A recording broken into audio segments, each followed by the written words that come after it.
Cool. Hello, everyone. Welcome back. On behalf of the Russell Sage Foundation, the Alfred P. Sloan Foundation, and Duke University, it's my pleasure to welcome you back to the Summer Institute in Computational Social Science. Today, we'll be talking about experiments. It's my pleasure to also welcome everyone watching on the live stream. So I want to start by talking a little bit about what we're going to do in more detail. So we'll start with an overview of experiments. What are experiments? Why do we want to do them? And how can we think about the difference between the experiments that we've done in the past and the experiments that we can do today and tomorrow? Then we'll talk about how we can move beyond simple A/B tests and use ideas from social science to help us design more interesting and more informative experiments. We'll have a break. Then we'll talk about different strategies for actually doing experiments. So a question that I often get is, OK, I want to do an experiment. How do I actually do it? And we'll talk about 4 different strategies that you can use.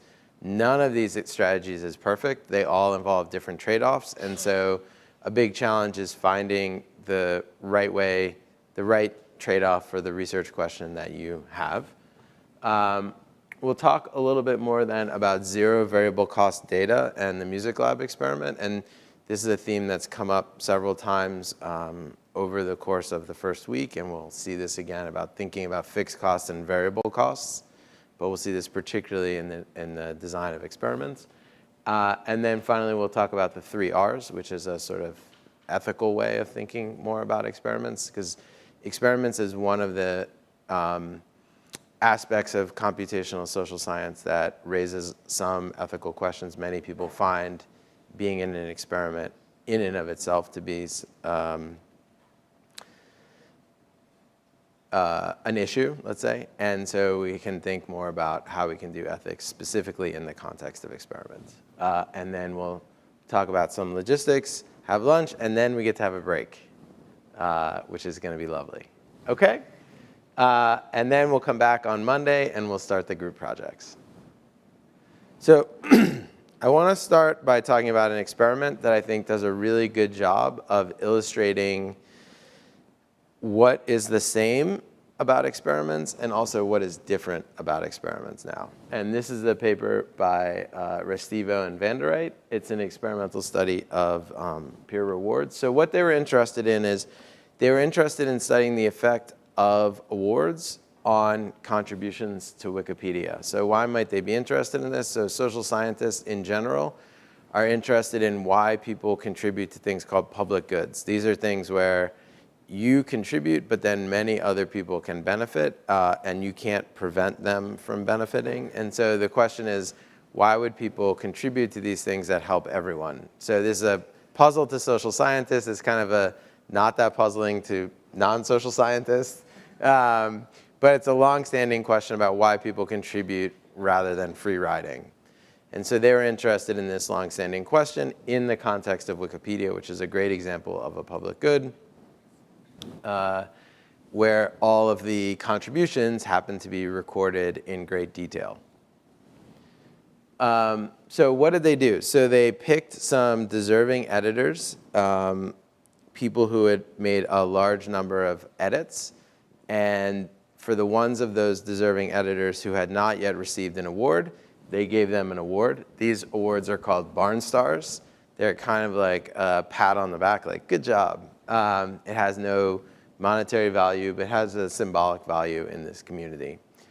And then they tracked whether people who received these awards were more likely to edit in the future or less likely to edit in the future. So the idea, you might expect, people who got these would be more likely to edit. And in fact, what they found is that people who received the Barn Stars actually edited less. And so that seems to be a puzzle. But fortunately, they had also picked a group of people who, a control condition, who they did not give the Barn Stars to. And those people edited even less. And so what had happened is that to end up in the top 1% of editors on Wikipedia for a given period of time, you have to be editing a lot. And so people, if you tended to edit in bursts, and so you edit a lot, you show up in the top of this list, and then after you've done your burst, you stop editing as much.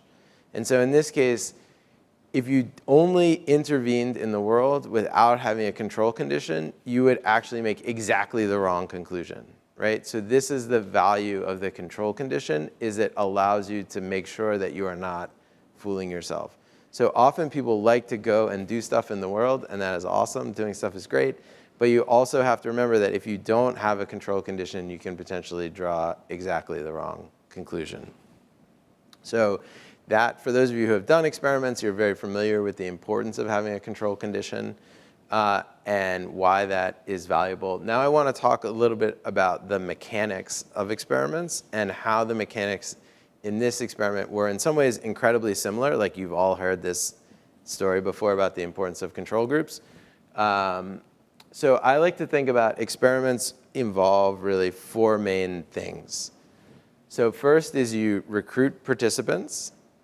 The second is you randomize a treatment. The third is that you deliver the treatment and you deliver the control. So I'm thinking of the control as kind of a treatment, because you can run into problems if the people in the control are getting the treatment some other way. And then fourth is you measure the outcome that you care about. And so in the past, in a sort of Psych 101 style lab experiment, all of this would be done in a sort of in the physical world using analog systems. And what happened in the Restivo and Van der Reyt was that all of these things were done in digital systems. Recruiting the participants was done completely online. Randomizing the treatment was done completely in a computer. Delivering the treatment was done completely in a digital system. And measuring the outcome was done completely in a digital system. And so what that means is that this is a fully digital experiment.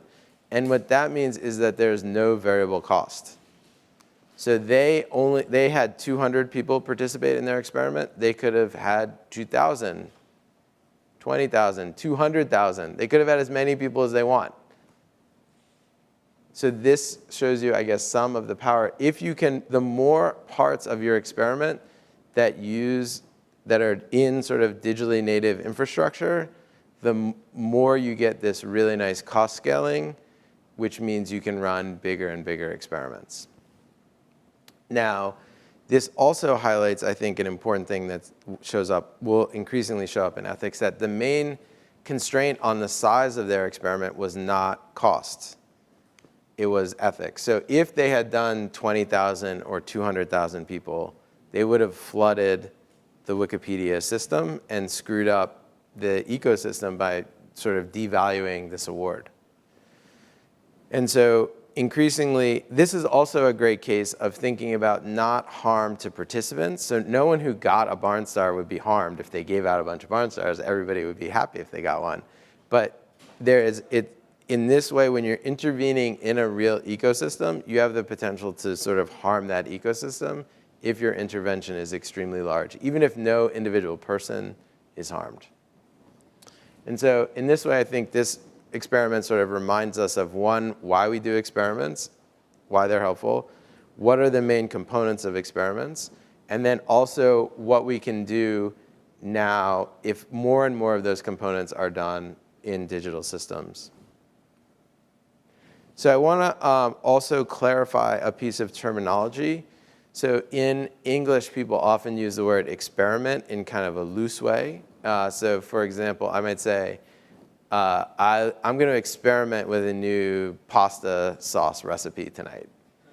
And like, you all know what I mean, that I'm trying a new recipe. But that is not an experiment in the way that we are going to talk about them today. And so I'd like to think about randomized controlled trials. So this has a couple of extra ingredients. So one is there's randomization. And two is there's a control group. So we want to think of there's a very, very important difference between an experiment in the sense that I'm experimenting with the new pasta sauce recipe and a randomized controlled trial where I have a control group and the people get assigned to the treatments based on some randomization system. So even when I say experiment, which I'm going to say, I really mean randomized controlled experiment, not just trying a new thing. Okay? Now, this difference is a really, really important difference. So this is one of my favorite quotes illustrating the importance of this. So this is from the CEO of Harrah's Casino. And he's talking about the things that you can do to get fired from Harrah's. It's like you don't harass women, you don't steal, and you've got to have a control group. This is one of the things that you can lose your job for at Harrah's, not running a control group. So again, we see often when people think about the value of experimentation, they think about the value of doing something. Like, I have something I want to do, like, let's go do that. But often people are doing stuff all the time, and the real value can come from just creating a control group. So try to think about experiments that way as well. And that will, again, I think, emphasize the importance of a control group in figuring out what we can learn in the world. OK, so this is what I just said. Sometimes we create randomized controlled experiments by creating a treatment group, and sometimes we do it by creating a control group. OK, so social scientists have been doing experiments for a long time. And they often think about, I would say, sort of two main types of experiments. Now, there really are many, many, many kinds of experiments. But I think many people would put them into two big buckets. So there are lab experiments. So these are things that generally happen in a controlled setting, usually in a college laboratory. Usually these involve students. Usually these involve a kind of artificial task, a task that people wouldn't normally do. And normally the stakes of these things are also artificial. Like you participate in them for course credit. Then people became, now these are actually really great for allowing you incredibly tight control over what you want to do. So if you have a theory, that theory involves being able to manipulate certain things in a very precise way. Lab experiments are great for that. Increasingly, people became concerned about what you can actually learn in these very artificial situations. And so they increasingly said, let's do experiments in the field, in the wild. And the idea there is that the treatments are potentially much more like the treatments are more naturally occurring. They're treatments that exist in the world. The participants in the experiment are potentially more diverse than college students. The stakes are natural. Often the outcomes that people care about are things they're actually doing in their life. And so there are many benefits to doing field experiments, and there are many benefits to doing lab experiments. This is kind of a trade-off that social scientists understand. So now I think we're going to increasingly see another dimension where we think more about analog and digital. And so we can imagine there are lab experiments that more or less use digital infrastructure. And there are also field experiments that more or less use digital infrastructure. And so a lot of the trade-offs that we already understand about lab and field experiments, I think can help us think more about the trade-offs involving analog and digital. And so in the book, I talk about each of these 4 examples. Analog lab experiments, this is kind of like Psych 101. We've been learning about the world a long time this way, and we've learned a lot, and I think we can continue to learn a lot this way. Then in these sort of lab-style digital experiments, I think this is how I think about a lot of MTurk studies. So a lot of experiments on mechanical Turk have a lot of similarities to lab experiments. You have this somewhat unusual population. You're giving them something that's so boring that you have to pay them to do it, and is disconnected from the rest of their lives. So it seems new and digital, but it has a lot of the limitations that you would also associate with lab experiments. Then in the so analog field experiments, again, we have many examples of these from the past. These are great. And then we can sort of move along this dimension based on how much of the experiment uses digital infrastructure. And so I start off by talking about the Restivo and Van der Reyt, which it's fully digital in all of its components.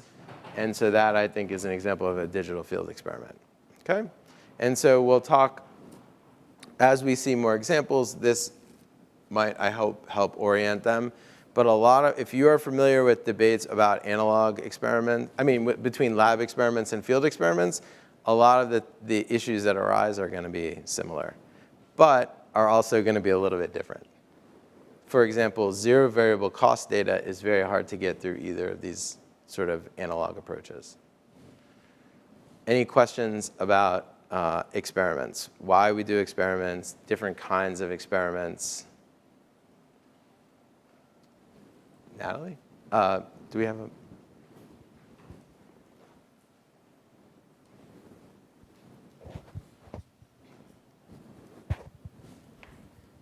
This might be more of a question for the room than for you, but Sure. I bet you also have ideas.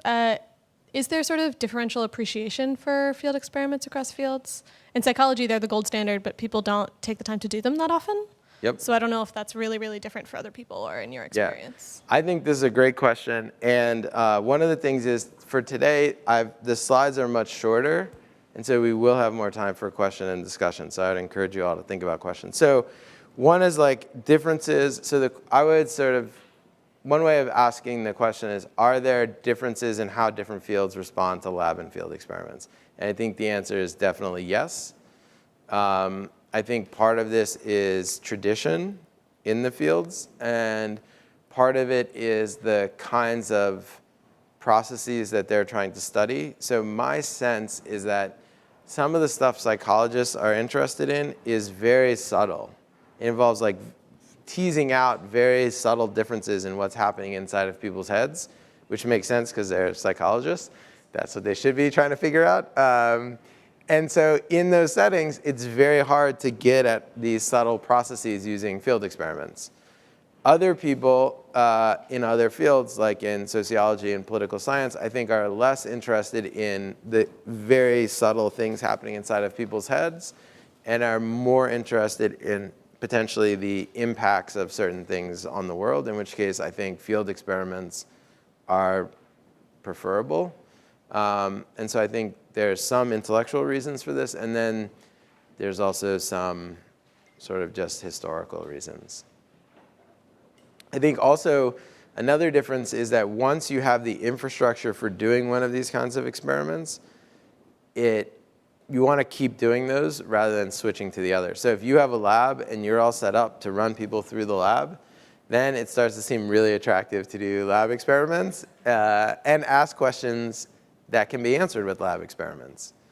And if you have a lot of experience partnering with organizations and getting them excited about running field experiments, then I think setting up a lab experiment seems not as attractive. Other questions?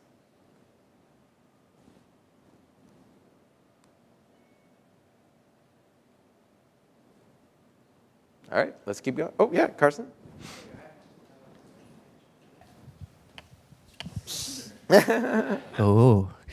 About the Wikipedia study. Yes. They did talk to the Wikipedia team, or were they just setting up the study without asking for permission?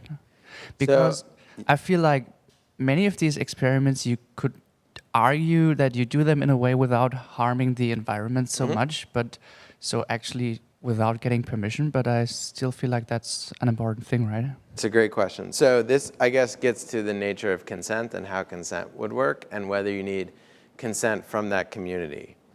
So I don't know the details of this paper. I know this was reviewed by their IRB, and it was done before 2012, so it might have been done around 2010, let's say. Right now, Wikipedia has a process where if you want to do research on Wikipedia, you go through a Wikipedia review. I don't know if that process existed at that time. It's one of the few settings where there is a meaningful way to get community consent. Yeah? Yeah.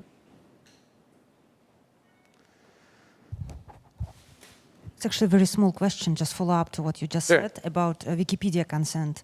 Does it apply to any work, or only to the work where you actually modify something there?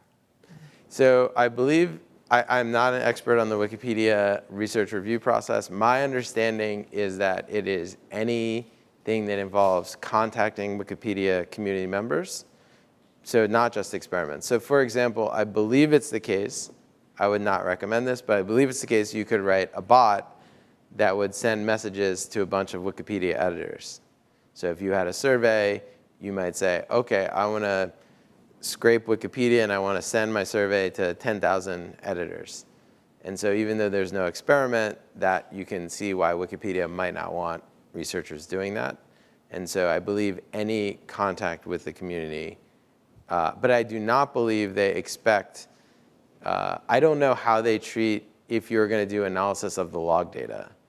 Because the log data are fully public, and I believe, I would speculate, but I don't know, that they would think log data is public, everyone understands that about Wikipedia, people don't have an expectation of privacy for the log data, and so you might be able to analyze log data without going through this process. But again, I would refer you to the Wikipedia page for that. But what isn't use?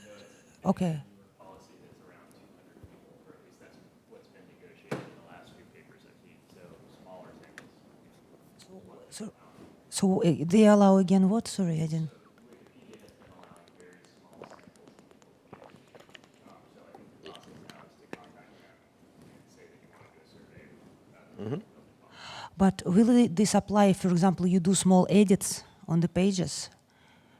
Because you kind of, you contact, but implicitly kind of, because they... Oh, you mean, is it a, like, will you be allowed access? Yes, yes. No, I mean, like, what if you, for example, you experiment in like making certain edits, like...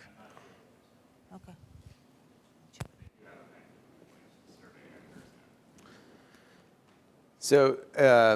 So one way of thinking about this, taking a step back from this, is a lot of the ethical principles and frameworks we talked about before would apply to any study that you want to do on Wikipedia. But then there's this additional process that they have created for themselves as their community, and we should try to respect that privacy policy in the sense of we have this sort of respect for law and public interest, sort of like follow the rules of the communities you're doing research about. Other questions? Great. Let's move to the next section.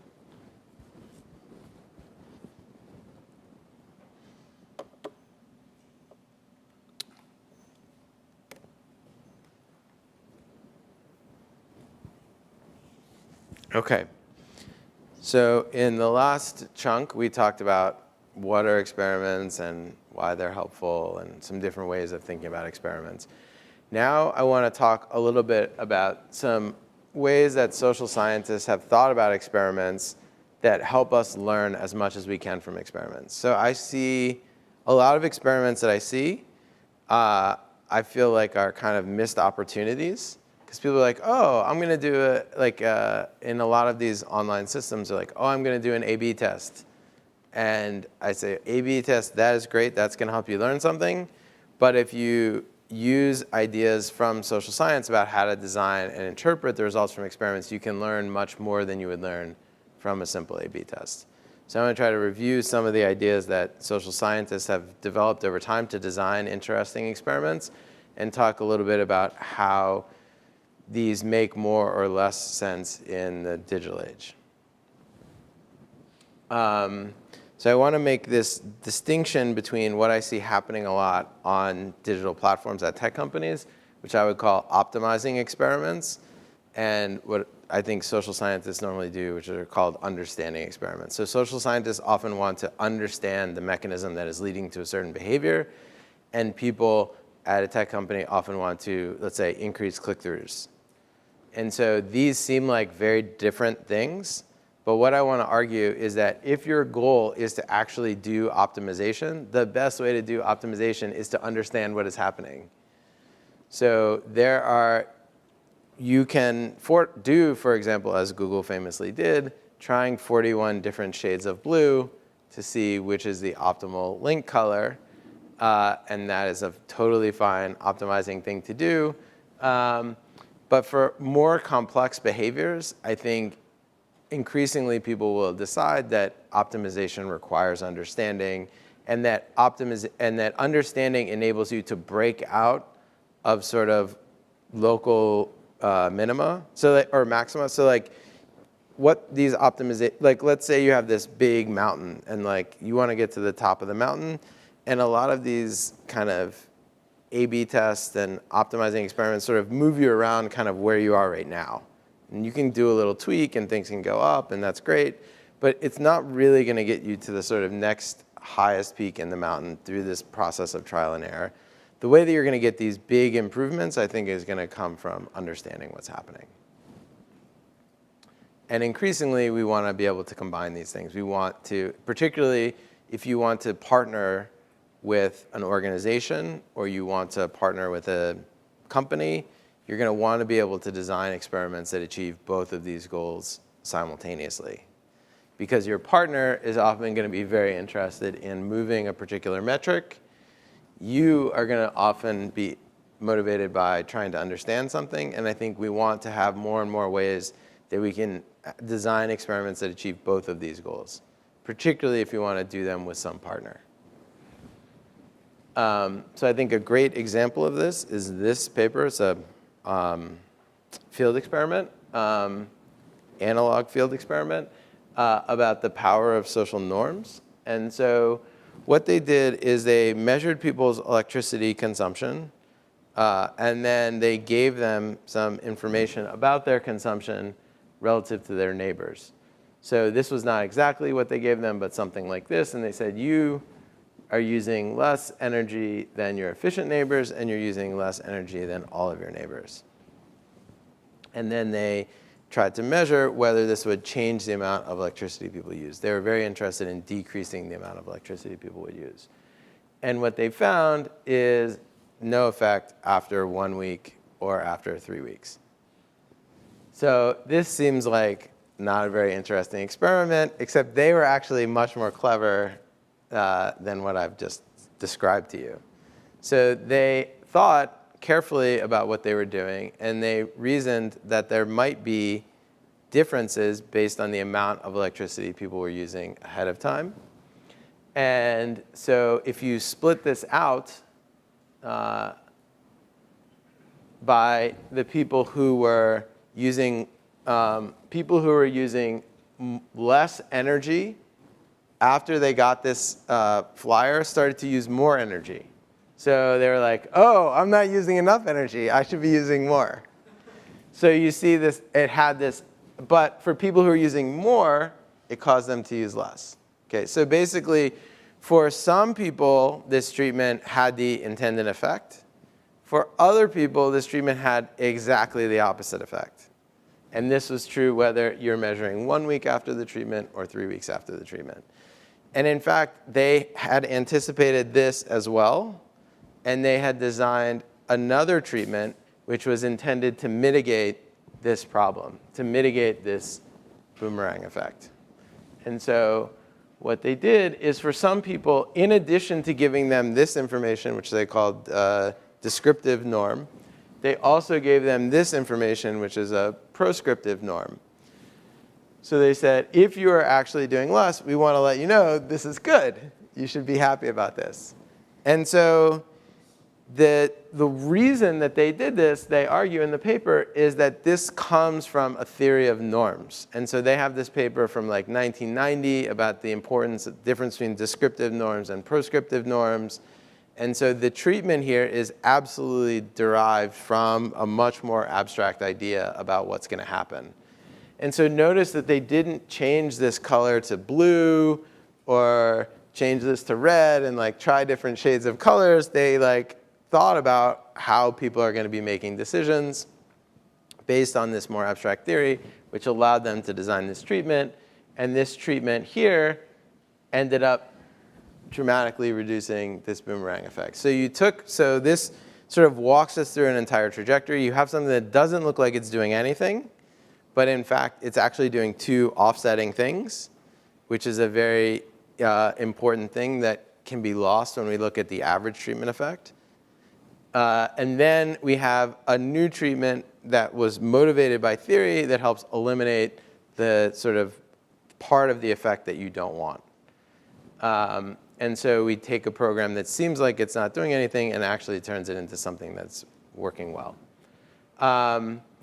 So then the other thing I want to say about this that's kind of interesting is that after this treatment designed by these researchers got picked up by a company called O-Power and deployed at a massive scale. So maybe some of you have gotten things like this on your electricity bill. And here's a case where once they partnered with O-Power, they moved from an experiment that could be done with like 300 people to an experiment that's been done, I think, with 10 million people. And so how is it that O-Power is able to do this on a much bigger scale? So the recruitment of participants, the electric companies already have all of the participants. The recruitment is free, essentially.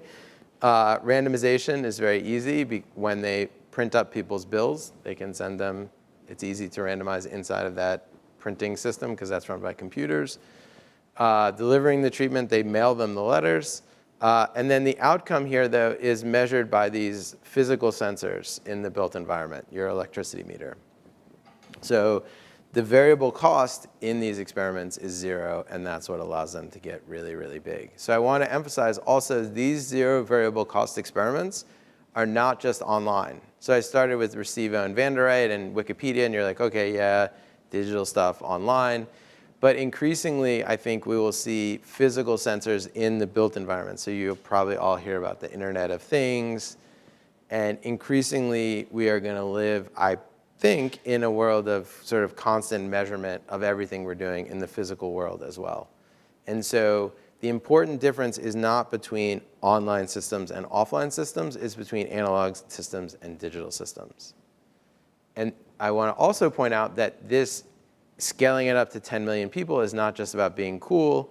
It's also about learning different kinds of things. So one of the things that was very interesting that they learned when they scaled it up is they saw that over time, the effect seems to get smaller and smaller. And so there are many possible reasons for that. And what they actually conclude in the paper is that this is actually not the original researchers. This is a different researcher, Hunt Alcott. So what he essentially concludes is that the kinds of power companies that adopted this early had more energy-conscious consumers for whom the treatment had a bigger impact, and that as we start rolling this out in more and more places, the customers who are receiving it are becoming different, and the treatment is becoming less effective. So this is a very important insight about heterogeneity between people, which is something that's very hard to understand if you do a single experiment. And scientifically, that heterogeneity is very important. And for practical reasons, that heterogeneity is very important. So if you do something in one place and you're like, oh, this is awesome, this works so well, we're going to scale it up. And then it turns out that the place that you did it happens to be a place where it's most likely to be effective, which, by the way, I think many academic experiments are like, right? Because if you are designing an experiment, like, you are going to want the experiment to work. And working usually means having some difference between the treatment group and the control group. So you're going to pick a site where you think it's going to work, and that's great. And then if people try to scale up from that, then they may not get the same effects in other settings. So I want to briefly, so now if we want to try to design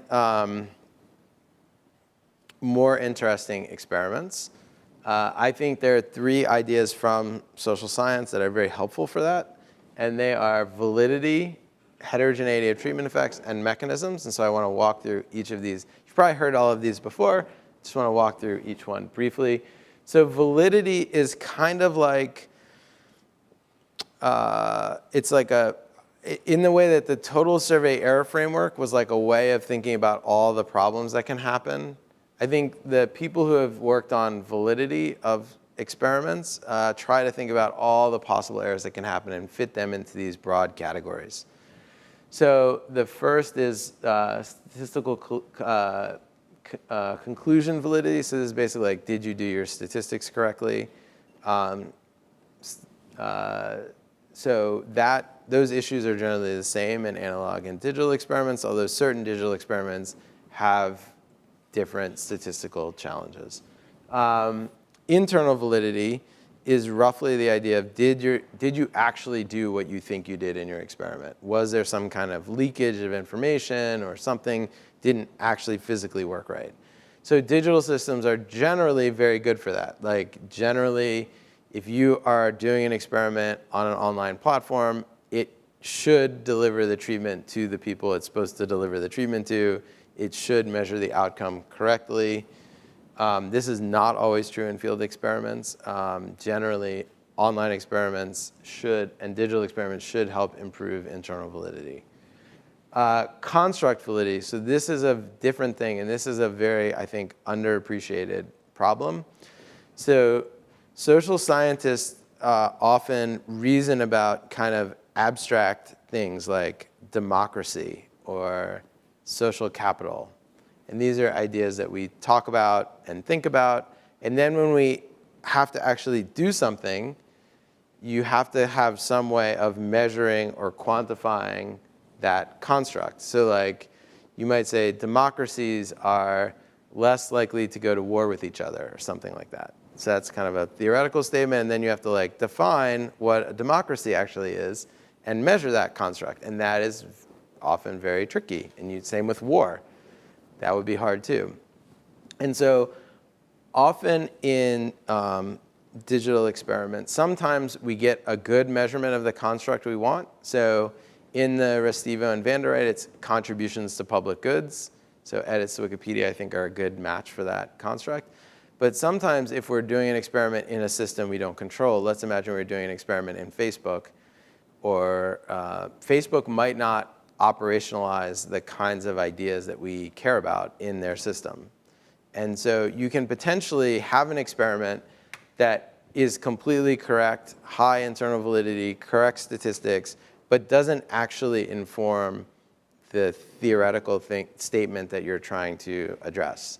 And so one way to check for this slippage between the actual experiment and the constructs that people are often making statements about is to just swap out the words. So I like to do this all the time. It's just remove all the fancy words. So take out social capital, take out democracy, take out all that stuff, and just look at exactly what they did and whether that seems interesting and relevant to you. And so if you just read the intro of the paper and you just read the conclusion, you're just reading the fancy words part. So get rid of that and look at what actually happened. And in a lot of digital settings, it is hard to make the fancy things that we care about match to the things that we can do. And so that is a big source of slippage a lot that we need to be very cautious about.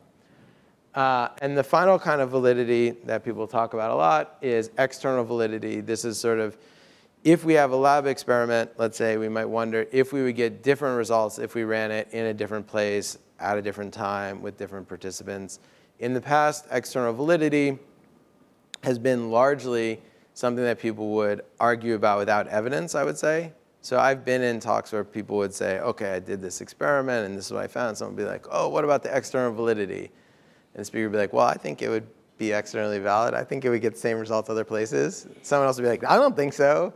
Well, I think so. Well, I don't. I mean, it's like, so this actually really, here is an empirical question, right? We can measure to what extent we get similar results other places with different operationalizations. And here, lower cost is wonderful. Lower cost is your friend. Because what it means is that you can actually do that. So someone has a question about the external validity of your experiment. If your experiment is 10 times cheaper than everyone else's experiment, then you can do it 10 times with 10 different pools of people. And so this, I think, we talked about cost and cutting costs not as an end, but a means to an end. And I think one of those especially important means is external validity, because it allows you to replicate your experiment in slightly different ways with slightly different groups of people. OK, so that's validity. This is kind of a checklist. And so, as you're reading other experiments or talking about experiments, these ideas about validity maybe help you sort of categorize your concerns and communicate them clearly to others.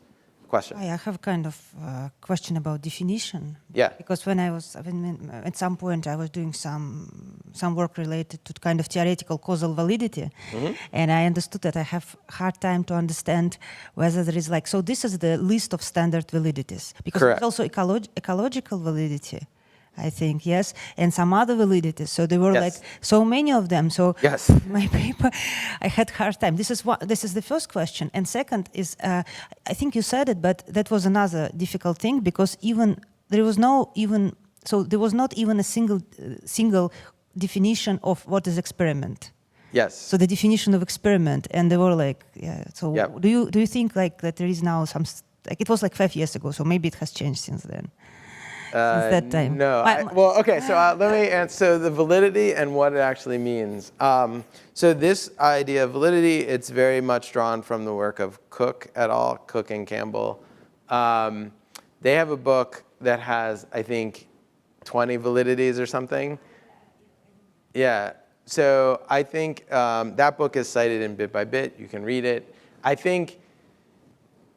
So this is one of the challenges with this validity framework, is that it's not mathematized, and so it ends up feeling like a collection of things rather than a kind of coherent framework that we know is like exhaustive and mutually exclusive, right? You'd like something that covers the entire space and doesn't overlap, right? That would be like very clean. That is not what this is, but there is a lot of wisdom in these ideas. And so I think that these are the things, these are the 4 of that huge list that I think are most relevant to experiments. But it's true that like external validity is not ever, it's something you hear people talk about a lot and you don't ever really see a precise definition for, or I should say there are many different definitions. So I think it's the same thing about what is an experiment. So again, there are many different definitions. This is why at the beginning I tried to distinguish between these perturb and observe pasta sauce things and like a randomized controlled trial like what you would see in a medical setting. Other questions? Yeah. Yeah. Yes, absolutely. So I want to, that's a great point. So internal validity in some ways is about you kind of making sure that everything that you think is happening and nothing that you don't think is happening is happening. And network effects are a big problem. So just to briefly summarize the concern, sometimes, so let's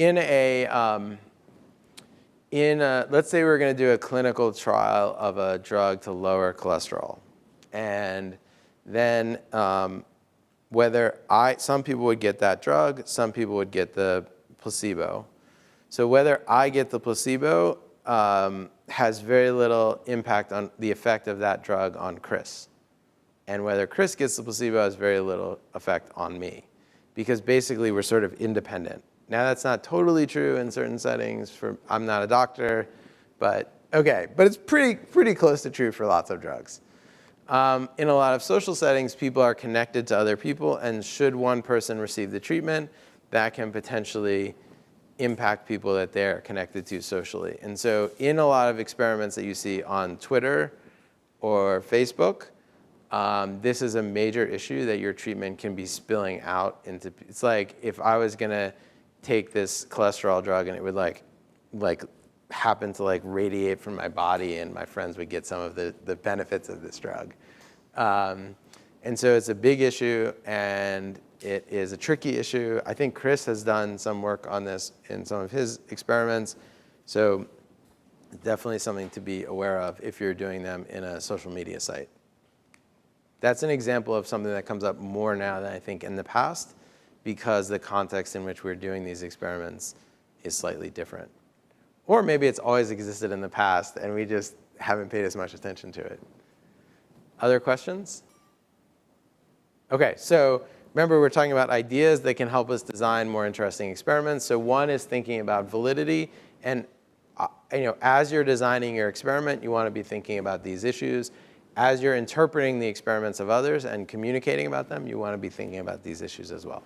Okay, heterogeneity of treatment effects is the second. So we've already seen a little bit of an example of this with the power experiments, the electricity experiments. So sometimes a treatment can have a positive effect on someone, and sometimes it can have a negative effect. And we often report the average, but the average obscures lots of information. So in the past, we often had to report the average because if you have, let's say, 100 people in your experiment, or in psychology, sometimes 20 people in your experiment, all right, 50. Let's say you have 50 people. It's hard to measure any heterogeneity. But now if you have 500,000 people, it becomes wasteful to just report the average. It's just not taking advantage of what you have. The other thing that's different now is that we have much more information about these people. So if you think about a Psych 101 style experiment, the people show up to the lab, and you often don't know that much about them. Now compare that to setting like Facebook, where you're doing an experiment on Facebook. They know tons and tons of stuff about you before you're in the experiment. So these two things are really different. So one is much, much larger samples, and two is much, much more pre-treatment information. And so that means we should stop treating people like widgets. The way that we treat participants is roughly, they're all kind of interchangeable. And we know that that's not true. And so if we have more pre-treatment information and we have more people, we can study heterogeneity. And heterogeneity is very important scientifically. If you think about, a lot of our theories are about why some things are more or less in different people or different places. It's also super important practically. So if you work at, let's say, Netflix, and you want to give a certain coupon to people, you want to give that coupon to the people that it will make the biggest difference for, and you don't want to give that coupon to anyone for whom it's going to hurt them, right? Or have the opposite of the effect you want.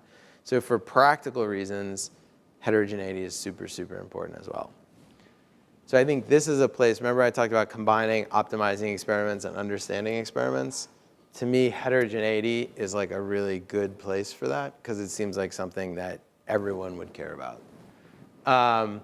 Now, there are bad ways of looking for heterogeneity. So one of the ways is to take your data and split up different groups and look and see if they're different. And if not, then split the data a different way. And then if not, split the data a different way. So don't do that. That's called phishing. That's a bad idea. There are many newer techniques that try to deal with this problem. So one way to deal with it is to pre-register, or sort of have the idea ahead of time. So I'm very interested in heterogeneity by age and race. And so I'm going to pre-register exactly what I'm going to do. This is great if you know ahead of time what you want to do. Sometimes you don't. And so there are also techniques now that allow you to look for heterogeneity that are sensitive to this overfitting issue. This is another place where splitting up your training data and your testing data can be helpful. So in the Fragile Families Challenge, we split the data. And there's one set where you could do whatever you want, because we can prevent overfitting by checking it on the holdout data. And so in experiments, there are techniques that have a similar flavor, where you can sort of do whatever you want on one part, as long as you have this other part that's kept separate, and you can use that for testing. Yeah, there's a lot of interest in this area now. Yeah?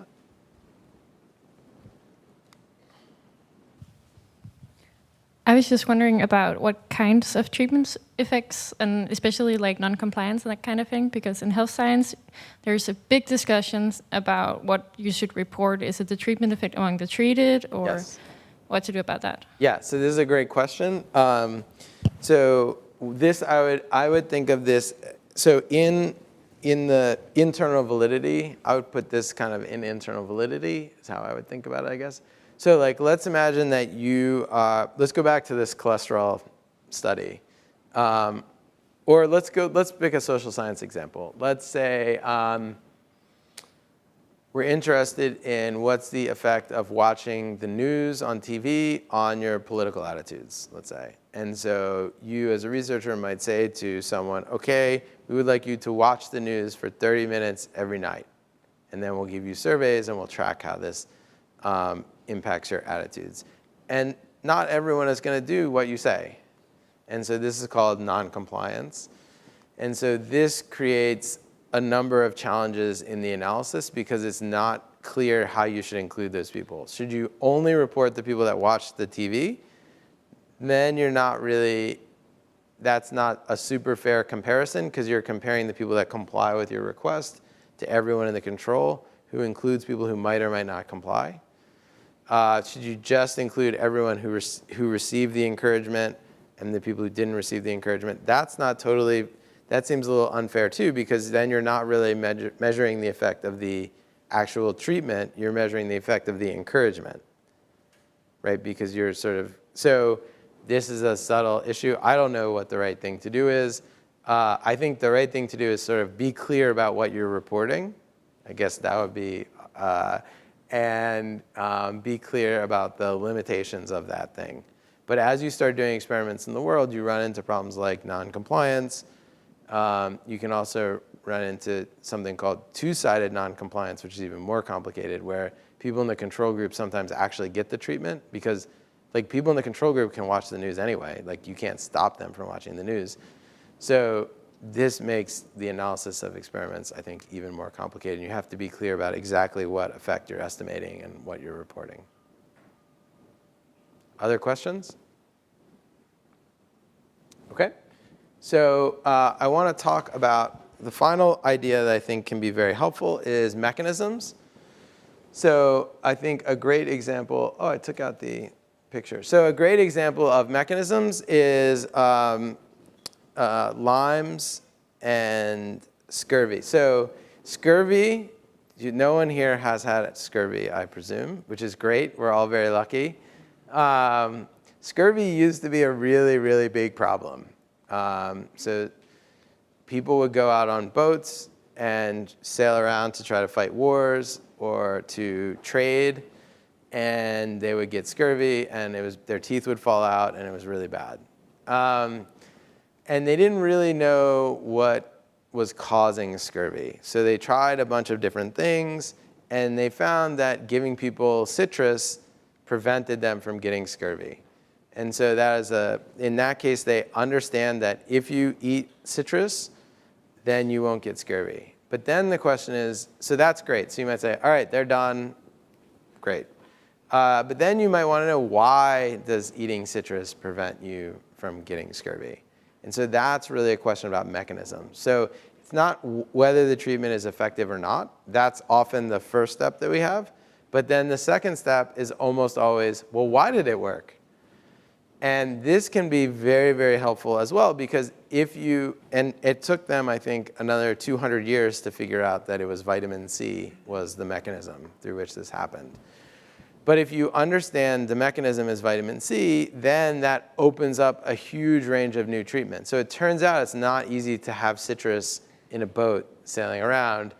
And there are other things that have a lot of vitamin C that are easier to keep in boats. And now you can just take a vitamin C pill.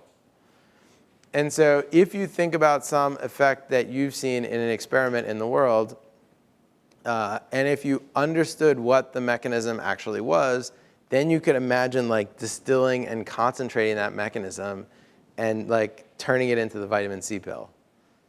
So it would be easier and more effective. So like that's the hope of, again, here we have a combination of an optimizing thing and an understanding thing. Understanding the mechanism, I think pretty much every scientist will tell you that's important.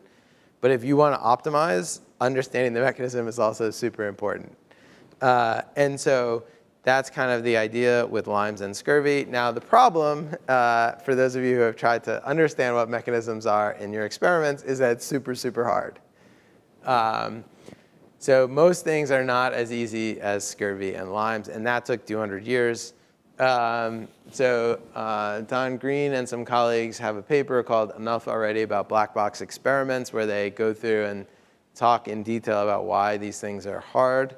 I would recommend reading that paper. So the reason, what they mean by black box experiments is, we see the treatment has some effect, but we don't know why. That's the black box. And so everyone wants to open up the black box, but that's super hard. Now, there are increasingly is research about experiments designed specifically to test mechanisms or to explore mechanisms. So this is, I think, a very exciting area of experimental design. I would highly recommend checking out those papers. And And so mechanisms are great, but mechanisms are hard. Okay, so we've talked about experiments, and we've talked, you sort of set up this kind of contrast at the beginning between experiments that are focused on optimization, like increasing click-through rates on ads, let's say, and the kinds of experiments that scientists often do that are focused on understanding. And I've tried to make the argument that a lot of times these goals can be work together. So understanding heterogeneity of treatment effects, for example, is very useful for both of these goals. Understanding mechanisms is very useful for both of these goals. And thinking about validity is very important for making sure that you are not fooling yourself about either your understanding or your optimization. So, and thinking about this hybrid is really important if you want to partner with organizations to do your experiments, which is a very, very common strategy that people have for doing field experiments. So, any questions? Yeah, Anne?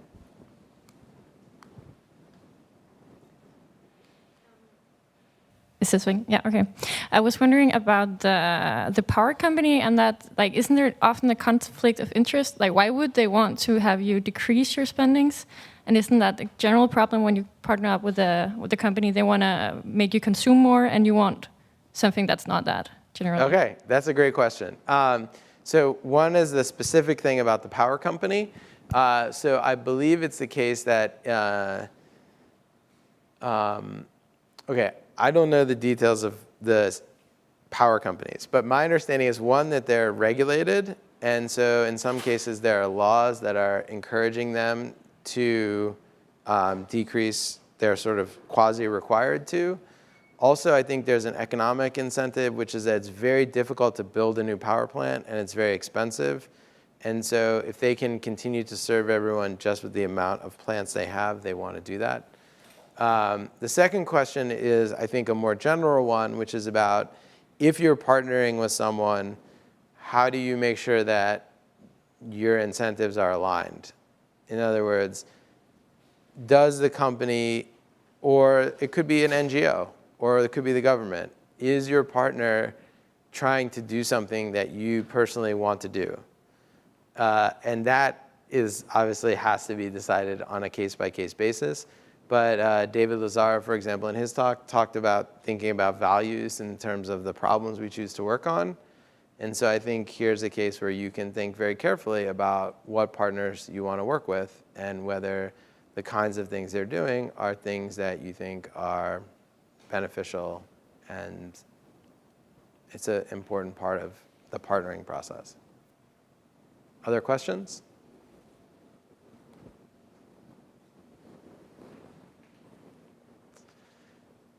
Okay, now we're going to take a coffee break. For real? Okay, we're going to take a real coffee break, and we'll be back at 10:30, 15 minutes.